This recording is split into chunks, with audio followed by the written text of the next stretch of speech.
সময় ওই উপরের ভিডিওটি দেখুন, তারপরে এই ভিডিও সম্পর্কে কিছু গুরুত্বপূর্ণ কথা বলবো। ঠিক আছে কেউ ভাই। দেরি হয়ে গেল আচ্ছা ভাই।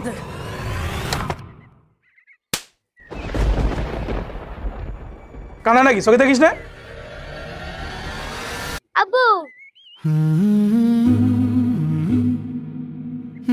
সরি ভাই, আসলে ভুলটা আমারই ছিল, তাড়াহুড়োই আপনার ফোনটা পড়ে গিয়েছে, ক্ষমা করবেন ভাই। ইয়াদব কোথাকার। বলো বাবা। আব্বু, তোমার মন খারাপ কেন? স্কুলে কেউ বকা দিয়েছে? না আব্বু, কেউ বকেনি। আমাকে কেউ বকা দিবে? আমাকে তো সবাই খুব পছন্দ করে। তাহলে? ওই আঙ্কেলটা তোমাকে মারলো কেন? তুমি তো এর থেকে ফোন ফেলোনি। ও আচ্ছা, এই ব্যাপার, এই জন্য তোমার মন খারাপ?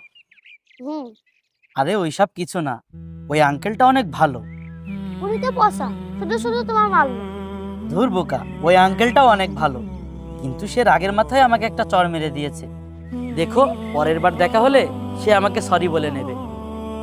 এবার একটু হাসো তো বাবা, তোমাকে এমন মুখ বেজার দেখলে মানায়? আচ্ছা বলো তো আব্বু, ওই আঙ্কেলের ঘটনা থেকে কি শিখলে বলতে পারবে? হ্যাঁ পারবো।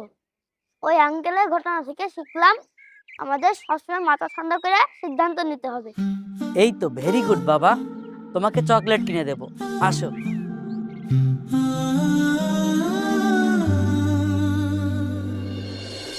দেখুন শোন সাহেব, আপনার ছেলের ব্যাপারে প্রতিদিন আমার কাছে কমপ্লেন আসে। ও প্রায় হোমওয়ার্ক করে আনে না, টিচারের জন্য বকাঝকা করে, তাছাড়া ও অনুমতি ছাড়াই বাইরে চলে যায়, এমনকি ও সহপাঠীদেরকে মারধর করে। তাছাড়া কি বলবো, টিচারদের মুখে মুখে তর্ক করে। এমন হলে তো আমি ওকে স্কুলে রাখতে পারবো না। আপনার ছেলের কারণে আমি অন্য বাচ্চাদের ক্ষতি তো করতে পারবো না, তাছাড়া অভিভাবকরাও এটা চায় না। স্কুলে আরও অন্য বাচ্চারা তো আছে। আপনার ছেলে খুবই দুষ্টু এবং জেদি। আজকের কথা কি বলবো, আজকে ও আপনকে মেরেছে। আপন খুবই নম্রভদ্র একটা ছেলে। আমরা আপনার ছেলেকে অনেকবার বোঝানোর পরও সে আপনকে সরি বলেনি, উল্টো রাগ দেখাচ্ছে। আমার মাথায় এটা ঘুরপাক খাচ্ছে যে ওকে পারিবারিকভাবে কোনো আচরণই শেখানো হয়নি। আমরা সিদ্ধান্ত নিয়েছি, আপনার ছেলে যদি আপনার কাছে সরি না বলে আর এমন আচরণ যদি আবার করতে থাকে, তাহলে আমরা তাকে স্কুলে আর রাখতে পারবো না। এটাই আমাদের চূড়ান্ত সিদ্ধান্ত ভাই। স্যার স্যার দয়া করে এমনটা করবেন না। আমি আমার ছেলেকে বুঝিয়ে বলবো, আপনকে সরি বলবে। আমি নিজেও আপনকে সরি বলবো। আপনি একটু ওকে ডাকার ব্যবস্থা করেন স্যার, প্লিজ স্যার। আচ্ছা ঠিক আছে, আমি আপনকে ডাকার ব্যবস্থা করছি।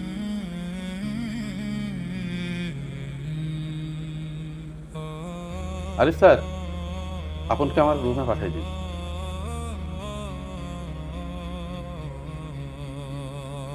আসসালামু আলাইকুম স্যার, ভিতরে আসবো? ওয়ালাইকুম আসসালাম। হ্যাঁ আসো আপন, ভিতরে আসো। এ হচ্ছে আপন। আপনি জানলে অবাক হবেন যে আপনার ছেলে আপনকে মারার পরও আপন তাকে একটুও গায়ে হাত দেয়নি, বরং সে তাকে বুঝিয়েছে সে ভুল করেছে, কিন্তু সে বুঝতে চায়নি।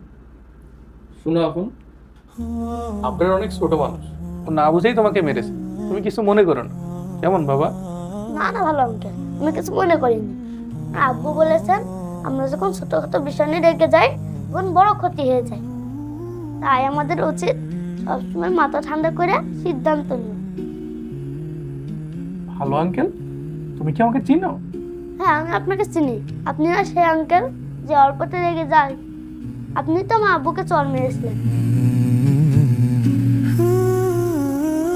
আব্বু বলেছেন আপনিও ভালো আঙ্কেল, কিন্তু অল্পতে রেগে যান। আব্বু এও বলেছে আপনি আর রাগ কমে গেলে আব্বুকে সরি বলে দেবেন। দেখেছেন শোন সাহেব, আপনের কথা শুনে বোঝা যাচ্ছে যে ওর পারিবারিক শিক্ষা কত উন্নত এবং কত ভালো। ছেলেটা খুব খারাপ হয়ে গেছে। আসসালামু আলাইকুম। ওয়ালাইকুম আসসালাম। জি ভালো। ভাই সেদিনের ঘটনার জন্য আমি খুবই দুঃখিত। দেখুন ভাই সাহেব, সেদিন চাইলে আমিও ঝামেলা করতে পারতাম, আপনার গায়ে হাত তুলতে পারতাম, কিন্তু যখন দেখলাম দূরে আপন দাঁড়িয়ে আছে তখন নিজেকে সামলে নিলাম। আমি যদি তখন আপনার সাথে ঝামেলা করতাম, তখন ওইটা আমার ছেলে দেখে ওই ব্যবহারটাই সে শিখত। কারণ আমরা বাবা মা সন্তানের সামনে যেমন আচরণ করি তা দেখে সন্তান তাই শেখে। তাই আমাদের উচিত সন্তানদের সামনে খারাপ আচরণ, মারামারি, গালিগালাজ না করা। এটাতে সন্তানদের উপরে খুবই বাজে প্রভাব পড়ে। দেখুন ভাই সাহেব, সেদিনের ঘটনার জন্য আমি এক্সট্রিমলি সরি। আমি খুবই লজ্জিত, আমাকে মাফ করবেন প্লিজ। আরে না না, আপনাকে মাপ চাইতে হবে না। আপনি আপনার ভুল বুঝতে পেরেছেন, এটাই অনেক কিছু। ভালো থাকবেন। তুমিও ভালো থাকবে। আব্বু তুমি তো ঠিকই বলেছিলে, আসলে আঙ্কেলটা অনেক ভালো, আমাকে সরিও বললো। আচ্ছা চলো আমরা বাড়ি যাই।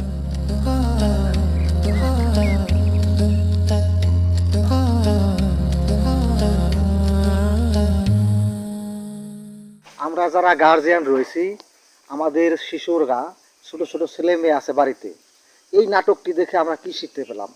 এই নাটকের শিক্ষণীয় বিষয় হচ্ছে, আমরা বড়রা যারা গার্জিয়ান রয়েছি বাড়িতে, যারা মুরব্বী রয়েছি, বয়োজ্যেষ্ঠ যারা রয়েছি, তাদেরকে কনিষ্ঠরা অর্থাৎ ছোট ছোট ছেলেমেয়েরা আমাদের বড়দেরকে অনুসরণ করে থাকে। আমরা যে যেরকম আচরণ করবো ছেলে মেয়েদের সাথে, ছেলেমেয়েরা তাই শিখবে। দেখুন না, বাড়িতে যখন আমরা বড়রা নামাজ পড়তে মসজিদে যাই, ওই বাড়িতে ছেলেমেয়েরা দেখবেন নামাজ পড়ার জন্য ছেলেমেয়েরা মসজিদে ঠিকই চলে যাইতেছে। অর্থাৎ ছেলেমেয়ে হচ্ছে, শিশুরা হচ্ছে কোমরের কাদামাটির মতো। কাদামাটি দিয়ে আমরা যখন যা ইচ্ছা তাই তৈরি করতে পারি। আজকের শিশুরা হচ্ছে ভবিষ্যতের সম্পদ। আজকের শিশু ভবিষ্যৎ, অর্থাৎ ভবিষ্যতে তারা বড় হবে। আমরা তাদেরকে কীভাবে গড়ে উঠবো সেটা আমাদের উপর অনেকটা নির্ভর করে থাকে। ঠিক আছে, কুমোরের কাদামাটি দিয়ে যেমন বড় বড় কোলা, জ্বালা, তায়া পাতিল, হাড়ি পাতিল বানানো যায়, তদ্রূপ আবার ছোট ছোট খেলনা পুতুল, খেলনা কুটি পাতিল বানানো যায়। আজকের শিশু ভবিষ্যতে কি হবে অনেকটাই তার পরিবার থেকে শিক্ষা নিয়ে থাকে। আমরা যেন ছেলে মেয়েদের সামনে কখনো কটূক্তি বা খারাপ ভাষা প্রয়োগ না করি, ছেলে মেয়েদের সাথে যেন দুর্ব্যবহার না করি। আমরা নিজেরা যেন বিপথে না যাই। ছেলে মেয়ে বিপথে যাবে না সুপথে যাবে, সেটা আমাদের উপরেই অনেকটা নির্ভর করে।